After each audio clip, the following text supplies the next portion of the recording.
अस्सलामुअलैकुम my YouTube family. I hope आप सब लोग ठीक होंगे और आपकी दुआओं की वजह से अल्हम्दुलिल्लाह मैं भी एकदम ठीक हूँ।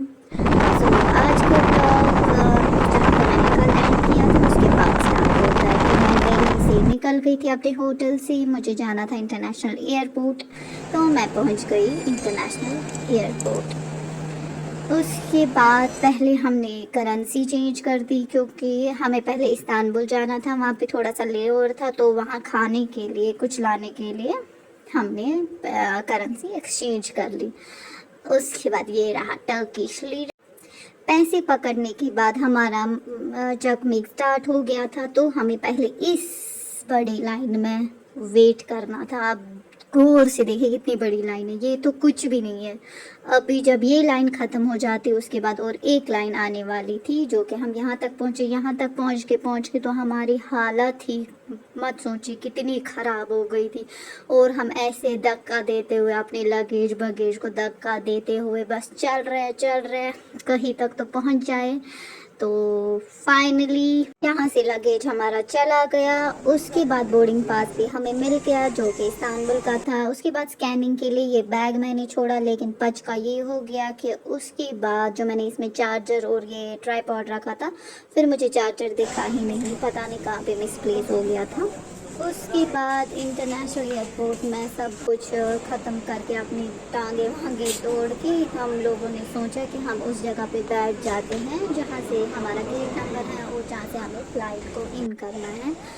उसके बाद हम लोग चल रहे हैं, तो चलना तो काफ़ी ज़्यादा था।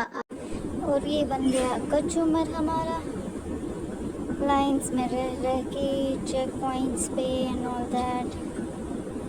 अब थोड़ा मैगी का ऑर्डर लिया, कुछ खाएंगे और जहाँ से निकलना है वहीं पे वेट करेंगे।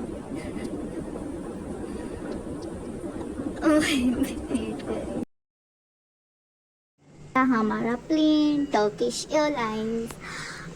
उसके बाद एयरलाइंस में इन करते हुए ये सबसे बड़ी जर्नी थी। तो पहला हमारा यही टूर था जो था दिल्ली टू इस्तांबुल, क्योंकि इस्तांबुल में लेओवर था। तो ये रहा, मैं आपको दिखा रही हूँ कि कैसे हम लोग इन कर रहे हैं। ये मैं पहुँच गई थी प्लेन के अंदर, फिर मैं अपनी सीट ढूंढ रही थी कहाँ पे बैठना है और हमारा सफ़र यूँ शुरू हो गया था।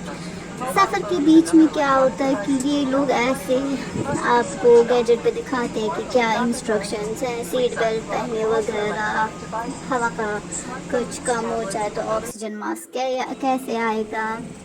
तो ये हम बैठे थे और मैं बार बार चेक कर रही थी कि कितना टाइम रह गया। तो इस टाइम पे तो सिर्फ 6 घंटे रह गए थे। फिर हमारे लिए खाना आ गया, इन लोगों ने हमारे लिए जो, लेकिन इनका खाना भी बहुत बढ़िया था। हाँ, स्पाइसेस भी ज़्यादा यूज़ नहीं करते हैं, इनका खाना थोड़ा सीधा साधा होता है, लेकिन बहुत बेस्ट था। उसके बाद मैं तो बस वेट कर रही थी कि कितना टाइम रह गया, सिर्फ मैं वही चेक कर रही चीज़ कितना टाइम रह गया। क्योंकि एक होता है वो, मतलब फोबिया हो जाता है इंसान को कि बहुत टाइम तक जब जहाज़ में बैठे तो थोड़ा सांस लेने में तो तकलीफ़ होती है। उसके बाद ये देखिए, जब 2 घंटे बच गए थे, कैसे सब लोग सुन्न पड़े हैं इस जहाज़ में, किसी को कुछ हाल ही नहीं है।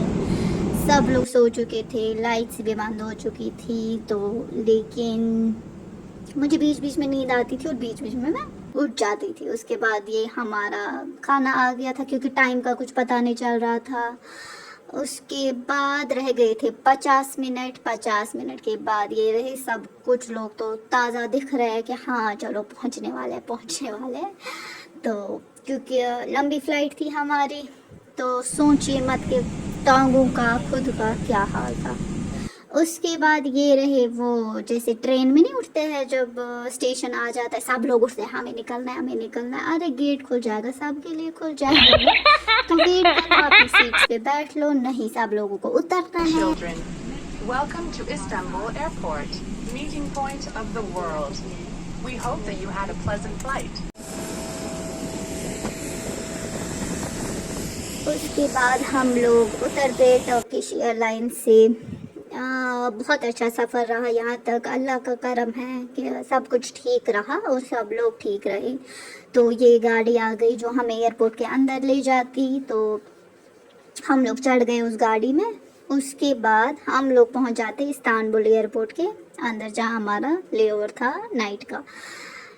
तो इस्तांबुल में कैसा गुज़रा, क्या किया हमने एक रात में, और क्या क्या देखा, वो सब देखने के लिए आप मेरे अगले व्लॉग को देखना मत भूलिएगा, क्योंकि आगे वाले व्लॉग्स बहुत इंटरेस्टिंग आने वाले हैं। तो उस चीज़ को देखने के लिए मेरी चैनल को शेयर एंड सब्सक्राइब करना मत भूलिएगा। ये रहा इस्तांबुल एयरपोर्ट, हम लोग इस्तांबुल पहुंच गए थे। ये रहा, वेलकम टू इस्तांबुल 2023।